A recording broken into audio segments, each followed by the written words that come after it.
सुबह का समय था। गांव के एक छोटे से घर के बाहर सरला मिट्टी में बैठी हुई थी। हाथों में पुराने बर्तन और चेहरे पर थकान साफ दिख रही थी। वो अभी अभी काम से वापस आई थी। पूरा दिन दूसरों के घर बर्तन धोना, सफाई करना और बदले में बस थोड़े पैसे। लेकिन उसके चेहरे पर एक अजीब सा सुकून था, क्योंकि उसका बेटा रोहित आज शहर से घर आया हुआ था।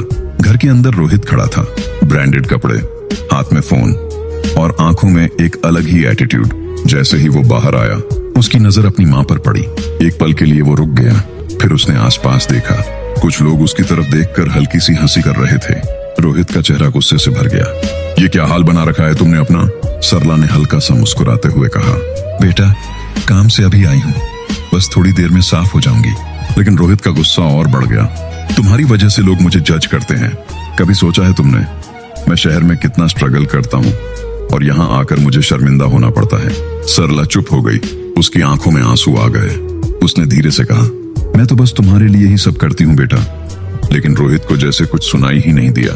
उसने गुस्से में आकर कहा, बस बहुत हो गया, आज के बाद तुम इस घर में नहीं रहोगी, निकल जाओ यहाँ से। ये सुनते ही वक्त जैसे रुक गया। सरला ने कुछ नहीं कहा, बस धीरे से उठकर अपनी छोटी सी पोटली उठाई। उसने एक बार रोहित की तरफ देखा।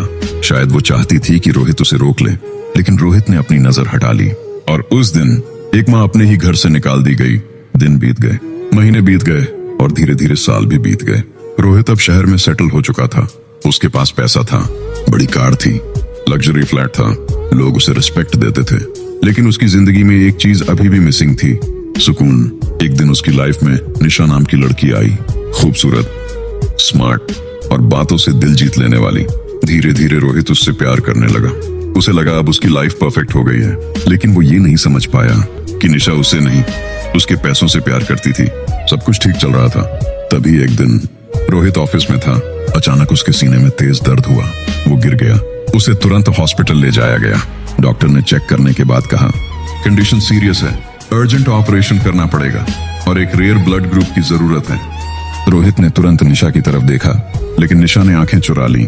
सॉरी रोहित, मुझे अर्जेंट काम है, इतना कहकर वो वहां से चली गई। उस वक्त रोहित को पहली बार समझ आया कि असली और नकली लोगों में क्या फर्क होता है। हॉस्पिटल के बेड पर पड़ा रोहित आज बिल्कुल अकेला था। ना कोई दोस्त, ना कोई अपना।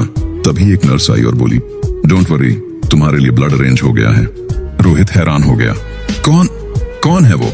नर्स ने सिर्फ इतना कहा, एक बुजुर्ग औरत, नाम नहीं बताया। ऑपरेशन सक्सेसफुल हो गया। कुछ दिन बाद रोहित ठीक होने लगा, लेकिन उसके दिमाग में एक ही सवाल घूम रहा था, कौन थी वो जिसने मेरी जान बचाई?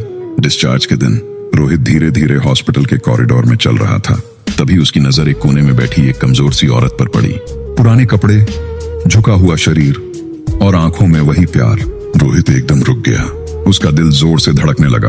वो धीरे धीरे उस औरत के पास गया और जैसे ही उसने चेहरा देखा, उसके होश उड़ गए। माँ, वो सरला थी। रोहित के आंसू रुक ही नहीं रहे थे। माँ, तुम यहाँ? तुमने मेरी जान बचाई? सरला ने हल्का सा मुस्कुराते हुए कहा, मुझे पता चला तुम्हें मेरी जरूरत है, इसलिए आ गई। रोहित जमीन पर बैठ गया और जोर जोर से रोने लगा। माँ, मैंने तुम्हारे साथ इतना बुरा किया, फिर भी तुमने मुझे बचा लिया। सरला ने उसके सिर पर हाथ रखा और धीरे से कहा, माँ कभी अपने बच्चे से नफरत नहीं करती। उस दिन रोहित को समझ आ गया कि दुनिया में सबसे बड़ा रिश्ता पैसों का नहीं, माँ का होता है। लेकिन अब शायद बहुत देर हो चुकी थी, क्योंकि सरला की तबीयत खराब थी और कुछ ही दिनों बाद वो हमेशा के लिए रोहित को छोड़कर चली गई। रोहित के पास सब कुछ था, लेकिन अब उसके पास उसकी माँ नहीं थी और जिंदगी भर के लिए उसके दिल में सिर्फ एक ही चीज रह गई, पछतावा।